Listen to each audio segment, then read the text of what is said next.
Hey, so what's up, everybody? This is the Christmas edition of the Chop It Out podcast. This episode 3. It's of course me, Anthony, and my brother, Mr. Prince. Yo. What it do, man?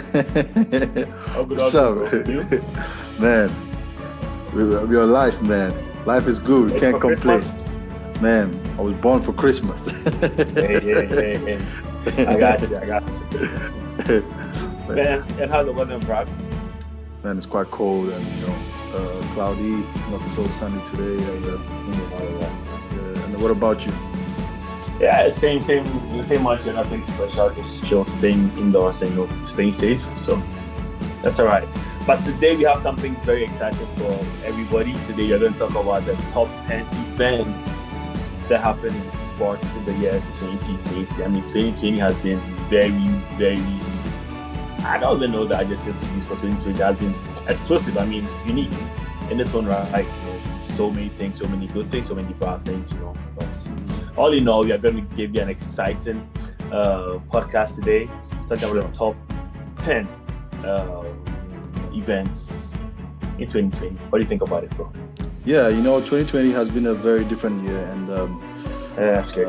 The world of sports has been affected in many ways. With the so corona. Many tragedies, like crazy. With the corona, we lost so many people, so many friends, and also affected sports in so many ways. So I'm ready to analyze. And you want to take over? Let's see. Should we just jump right into it? So what do you think? So let's go with the top 10 happenings in sports in the year 2020 that I would say changed the face of that particular sport. Right. Do you have a list available for us? Yeah. In the NBA, let's start with the. Let's just dive right into it. The NBA. Are you going to go from like your first to last? Yeah, I'm gonna go for my first. In the NBA, so your number one is? My number one in the NBA, it was the death of Kobe Bryant. Kobe Bryant is a big legend in the NBA, and peace, big dog. Yeah, he was the Mamba. Yeah, he won 5 championships with the Lakers, and he was a very tough-minded player. He had the Mamba mentality. Every day working hard for the Lakers. He stayed with the Lakers from the beginning of his career to the end. And he played with Shaq. And in the NBA, he was very, very respected. And unfortunately, he lost his life in the helicopter crash with his daughter.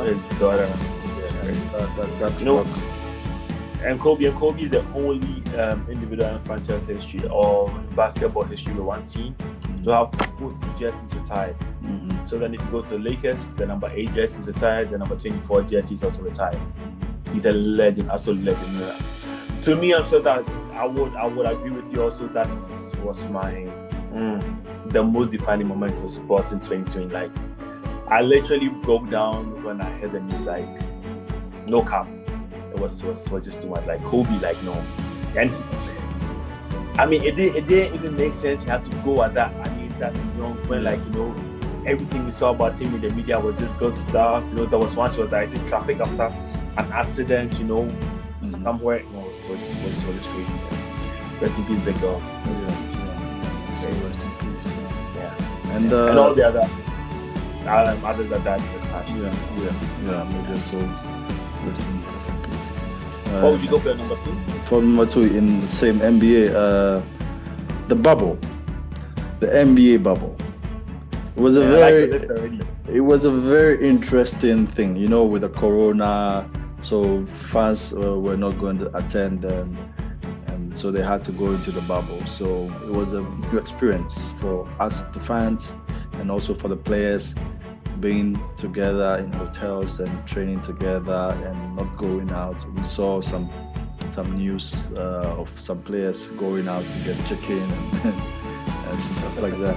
Yeah, it was hard for them, not seeing their families for months and working every day to win the championship. It was a very hard thing, and it was quite exciting though, because we had games, and also the players didn't have to travel much, so they were in one place, and it was really very nice. And I think the breaks reduced between the games in the field. There was less breaks.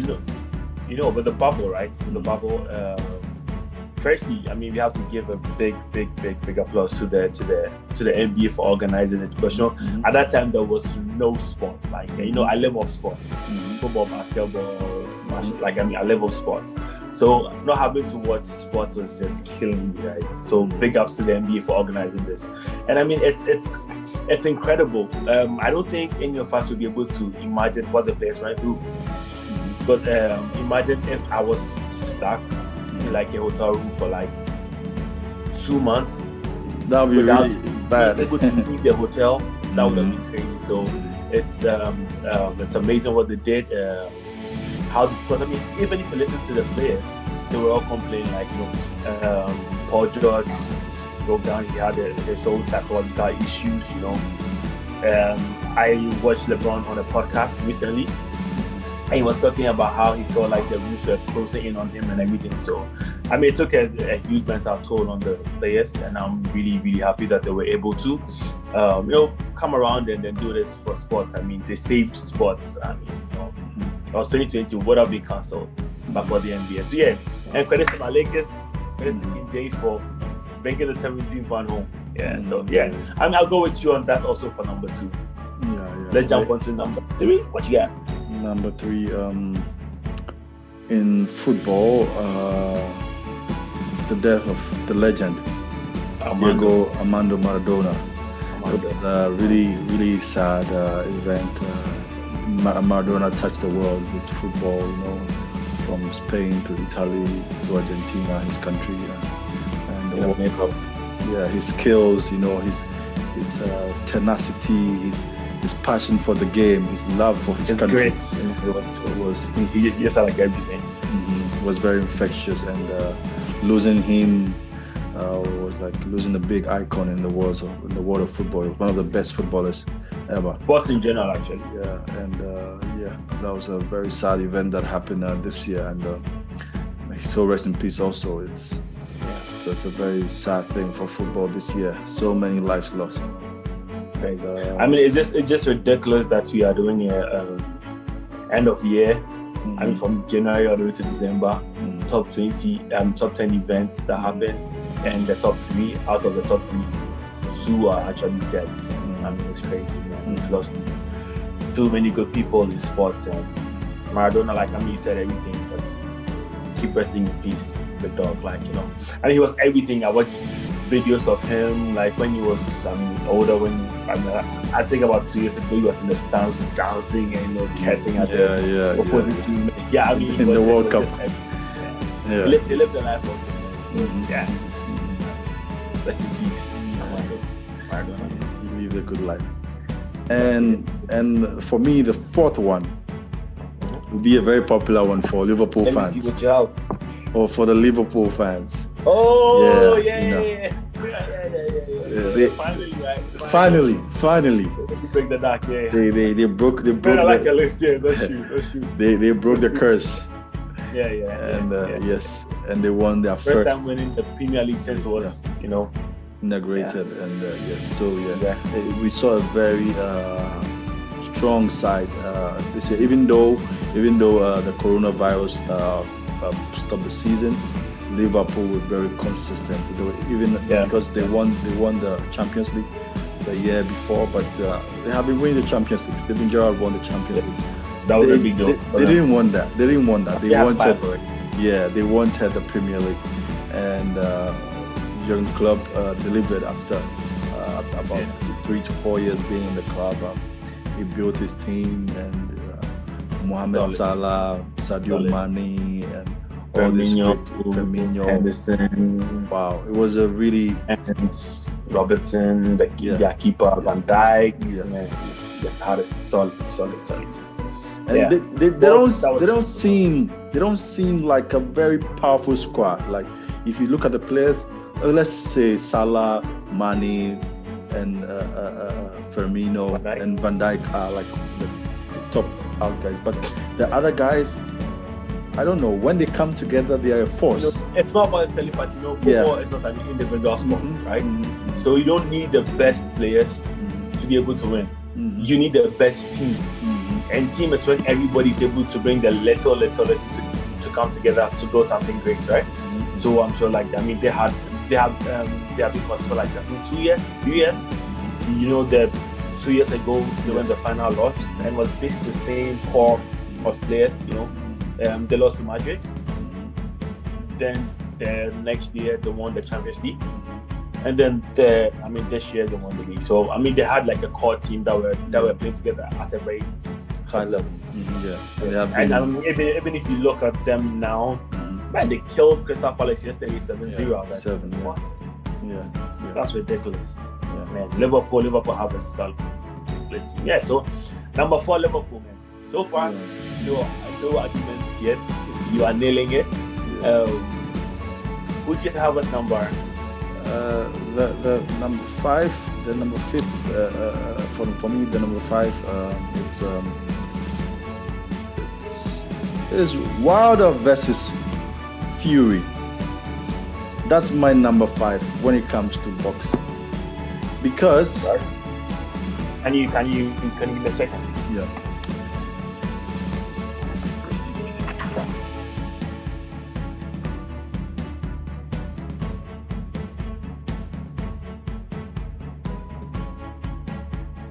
Okay, I'm back. There we go. Okay. So for me, Wilder versus Fury, number 2, was a very big moment in the world of sports. And that shifted the power in the heavyweight division. The dog, listen, let me break it down for you. Let me make you understand what happened.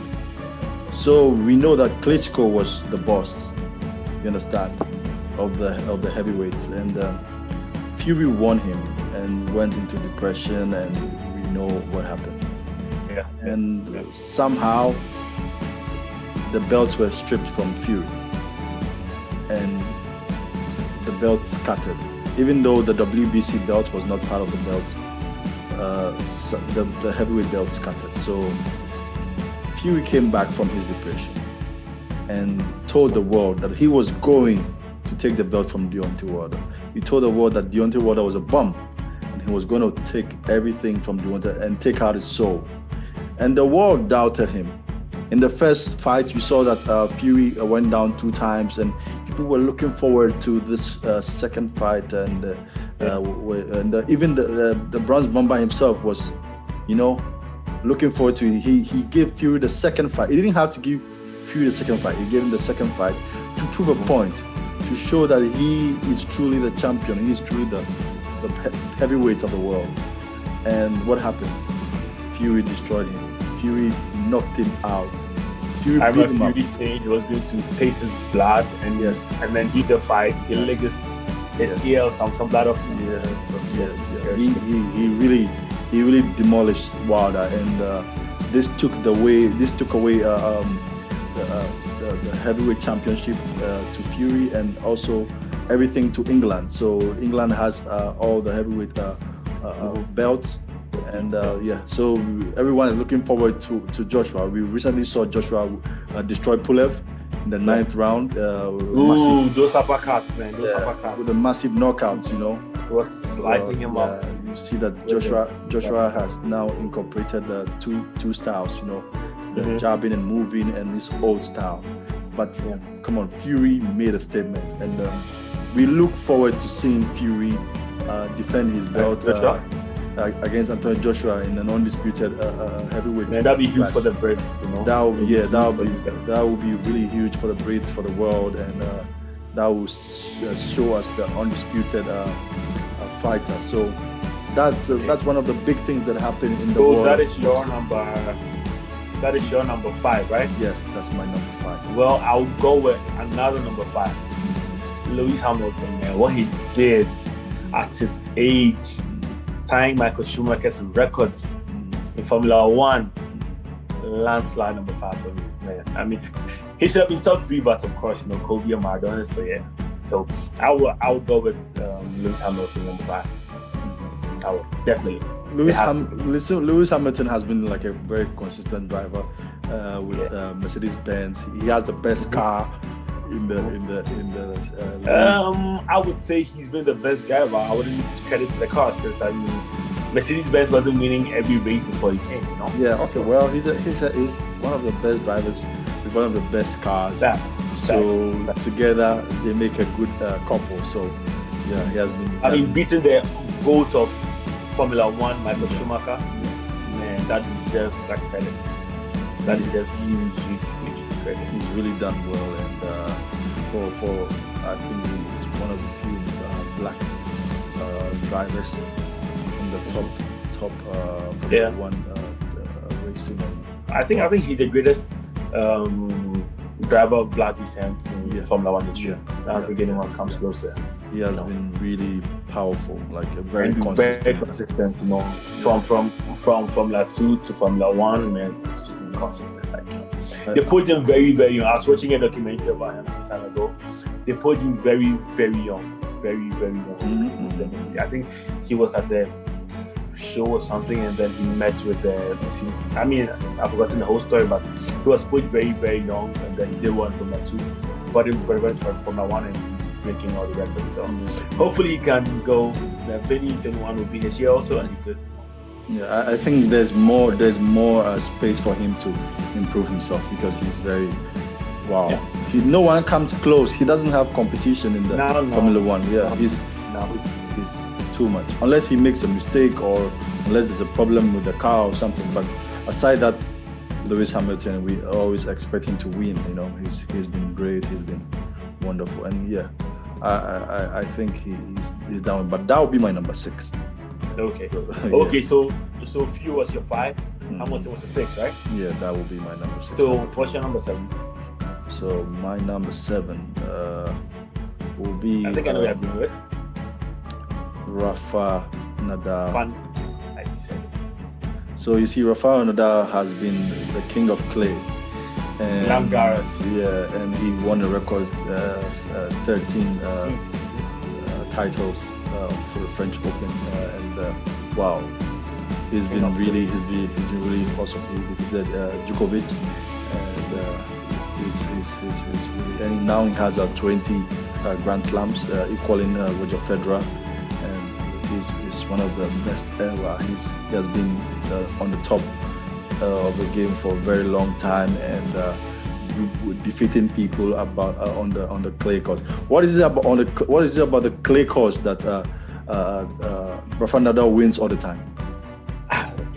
I keep asking myself the same thing. Right? I wanted to actually go and see if I'll find a documentary about it or something, but it has to be probably with the movements, because running on clay and running on grass like Wimbledon is different.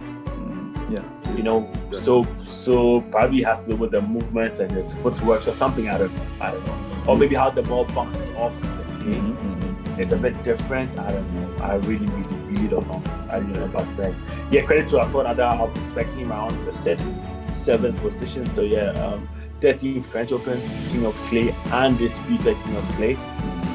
Tying up my favorites with the Federer. So congrats Rafa Nadal. Yeah, he's very good. And for me, the number 8,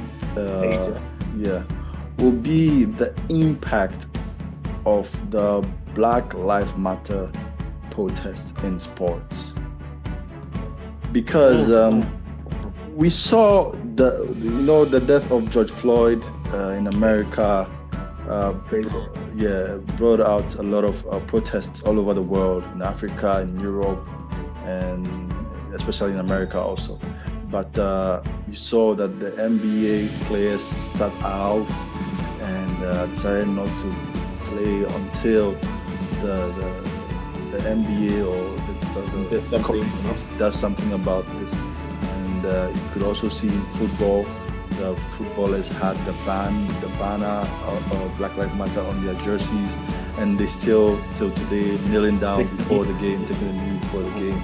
And we could see so many sporting figures supporting this Black Lives Matter protest, and it somehow changed the world of sport, because it was like an awakening. You know, everyone came together and had to support, and are still supporting. We could see Lewis Hamilton also was taking the knee before the drive, and so many all over the world. This helped to promote this awareness that Black people all over the world are being mistreated. People of Black origin are not treated fairly in many aspects of life. And you know, as a Black person walking around, you could be seen for something you're not, just because of the skin of your color, the color of your skin, and which is not cool. And we have to start seeing each other as human beings, and not judging people, and not mistreating people, and just treat people normally how you treat any other person, no matter the skin color. And yeah, it was a good thing, and I hope the world becomes a better place through this, because you know, we've seen so many forms of racism in sports.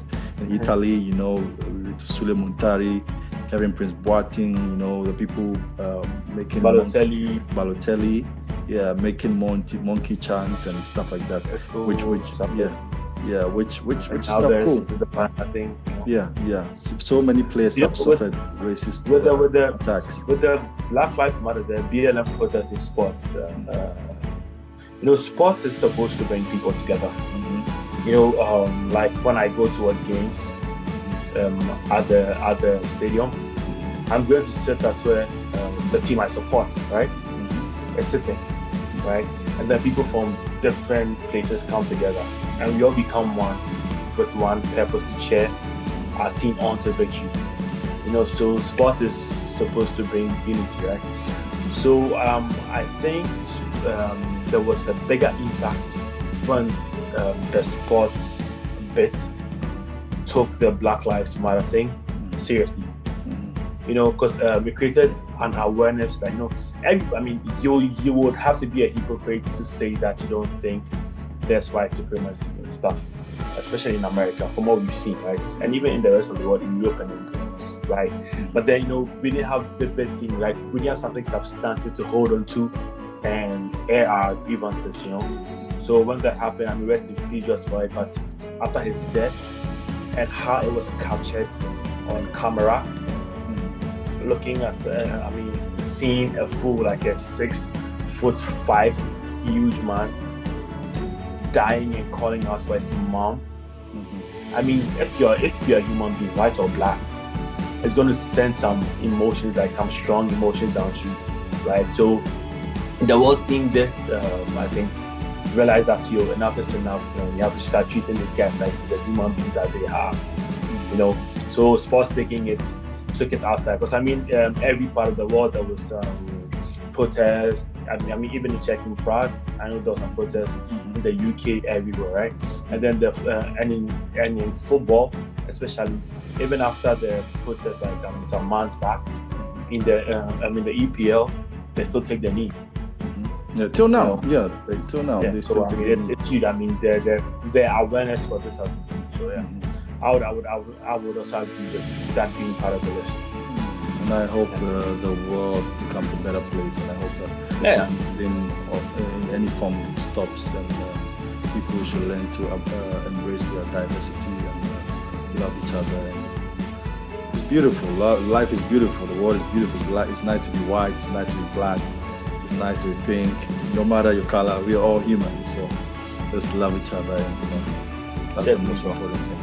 Yeah, let's jump on to number 9. What would you have on number 9? Number 9, I am going to put the postponement of major tournaments. Oh yeah, the Olympics. I mean, right after last 4 years Olympics, I'm like, oh, but I can't for the next Olympics. Like, Olympic is like my thing, so I haven't had it postponed. Yeah, the world waits. The world waits every 4 years for the Olympics. Yeah. The athletes run, they train, they do everything just to wait. You can imagine if someone was 20 years, in 4 years they become 24. The next 4 years they become 28. The next 4 years they become 32. So you see, time goes very fast, especially when you're an athlete.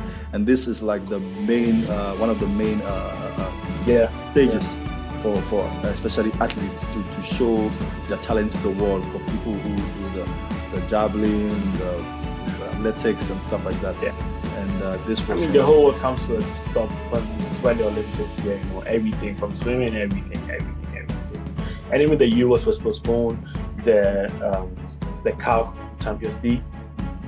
The African Cup of Nations. The African Cup, the African Cup of Nations was also postponed. It's supposed to be next year, but it has been postponed. Yeah, so I'm sure. Well, it leaves us with next year. It leaves us with something to look forward to next year. So with all these coming in next year, let's pray for life so we can enjoy all of it. Yeah. Looking forward to the Euros. Because we could see that the teams qualified this year was supposed to be very interesting because we're going to play in many European cities. Budapest. Nice format. Yeah, very nice format. And hopefully we are going to attend next year and watch some games. Yeah. It gives us some more time to save some extra money at least. We can go see some games. That'll be nice. It'll be nice to see. Let's plan that. Yeah, we can go see some any country around us. Yeah, in Budapest they will be playing. Is Germany hosting? Oh, Budapest. Oh, okay. Yeah, and also in Munich. In Munich, I think they'll be playing also. Okay, yeah. So at least Germany and Hungary. Yeah, so we can see. Hopefully you find it. And which team in Europe do you have some small, I like France. Likeness for? I like France because they are like us. They are all Africans. Come on, bro. Yeah. I like France too, but I think I have a soft spot for the English national team. That is only because I grew up watching a lot of the EPL, and most of my footballing heroes were English, like Lampard or Terry. So yeah, I have a little soft spot for England. So finally, my guy. Question number 10. Drum roll. Number 10.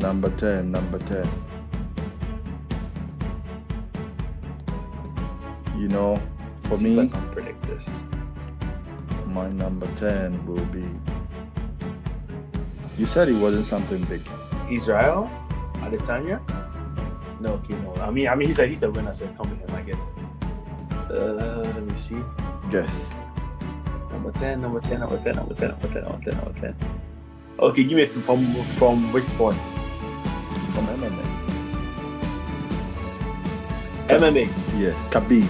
Oh, okay. Yeah, the Russian guy. Is he Ukrainian or Russian?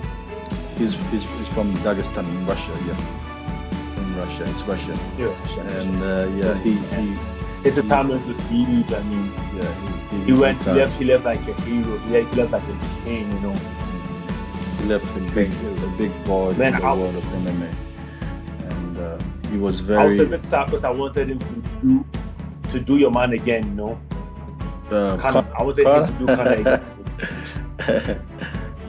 Conor has been very outspoken, but the time he had his chance against Khabib, he got beat.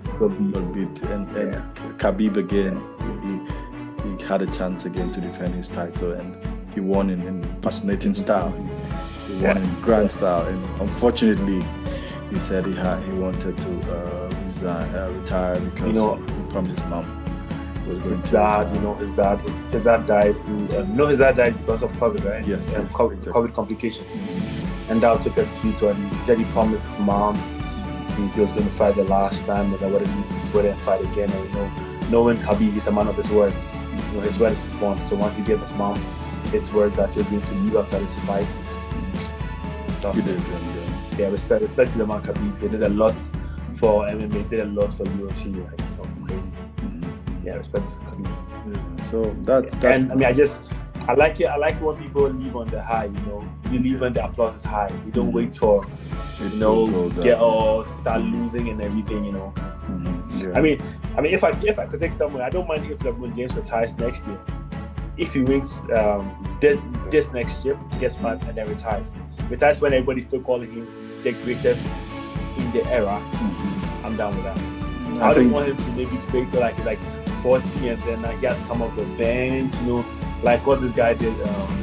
The guy from the Hawks, Vince Carter. Vince Carter, yeah. So I wouldn't, I wouldn't want him to leave that. I want him to leave when it's high. Man, that is such a good list, man. I didn't have any comments about it apart from just the Fury and then Hamilton thing, but perfect list for me. It was similar. And perfect. So what's can you say something about the current state of sports and what you're looking forward to in 2021 in sports? What are you looking forward to in the current state of sports?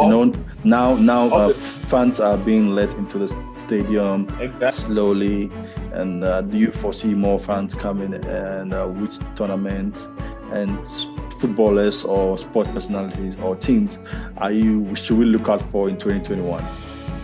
Especially basketball. That's a good question, but it's easy. Definitely sports will get better in 2021. Hopefully, knock on wood, nothing's going to happen. But again, no different virus or anything. But the thing is that with the COVID vaccination and everything, if all goes well, sports could come back like it has always been before COVID. And what is sport without the fans? So with the fans coming, it's going to put an extra verve to the players to go extra hard because they have the fans, spectators, everything coming out. So hopefully, it should be better. We have a lot of things to. I can't between the. I think my top 3 events in sports for next year. Number 1, the Olympics, definitely. Number 2, the African Cup of Nations, because I think finally Ghana could win a cup. I don't want to go about that. They're gonna play in 2022. So it was supposed to be So so they canceled the whole thing. Yeah, no, it's supposed to be played every odd year, which is 2021, 2023, 2025. But now it's going to be moved to 2022. This next year's phone will be moved. Oh, I thought because it was cancelled this year. No, this year there was nothing to play because 2020 it's an even year. So next year's phone was moved to 2022. So it's going to be. So why did they move next year's phone then? Because they were thinking, because there was not going to be any qualifiers played. They're thinking they were not, because right now the African teams. But they actually just played qualifiers. Yeah, they were playing, but there wouldn't be enough. I think about 2 weeks ago we played. Yeah, exactly. So, but the African teams or the continent was not prepared for football, so the calendar for the football calendar was delayed, and so that's why. Hopefully. So what happens to these qualifiers? It's being continued, but it's not done yet. So they're going to make time for. So I think they're going to play through to next year, the qualifiers, and then if you. If Ghana wins the last match, Ghana has qualified, right? Yes. So then if you qualify for it, then you wait and play in 2022. Yes, 2022. That's crazy. For real? Exactly. 2022, that's when we play. Okay. We'll be looking forward to that. So yeah. But for the Euros, we played. I thought it was this summer. No. All right. I'm next summer. Yeah. The Euros for sure we played in summer. So then the Euros will be my number 2 then. Yeah, and the Olympics. For real. The Olympics will be taking place also in Japan next year. So that's cool. And we're looking forward to 2021, and hopefully it's going to be a good year in the field of MMA and boxing. Looking forward to Joshua versus Fury. Hopefully it's going to happen. And looking forward also to the Champions League. Let's see who wins many teams are performing really badly. The top teams are performing really badly this year. And so Bayern Munich has been consistent, so maybe they're gonna repeat. So we'll see how it goes. But yeah, looking. Yeah, so I just checked it, and you're right. The African Cup should have been January 2021. Mm-hmm. So they've taken it to January 2022. Yeah. Exactly. Okay. So, and it's starting on my wait. Okay. I mean, we'll live with that. We'll live with that. Anyways, my guy. So that's our top 10 list. Yeah. So to our listeners out there, to our viewers, I want you to come in there, listeners and viewers. Any which way, in the comment section, please let us know if we missed anything, any important event that happened in 2020 that deserves a mention. Yes, please comment in the session, and thank you guys for constant inputs on the podcast and how to make it better. People like Jamal, Yo, Kala, all of you, thank you very much. Love you. I think we should do some honorable mentions. Those that didn't make the list. Honorable mentions. Obinasi. Honorable mention. Yeah, we next week we are coming back with a different topic. This is not going to be sports related. We're going to bring some special people, and they're going to talk about something interesting. Watch out. So watch out for this, and it's going to be interesting. So just stay tuned, and we will bring you wonderful content, and you will enjoy. Yes, definitely. So I want to give a big shout out to the sports on Instagram for holding us down. Big shout out to Skywards event, budgeting my trip. I see you, and everybody supporting us. So please like, subscribe, comment, and share this video. Let's build this platform together, right? Yeah. Please share with your friends. And until next week. Is that? Adios, amigos. Ciao, my brother. Ciao. Bye. Bye.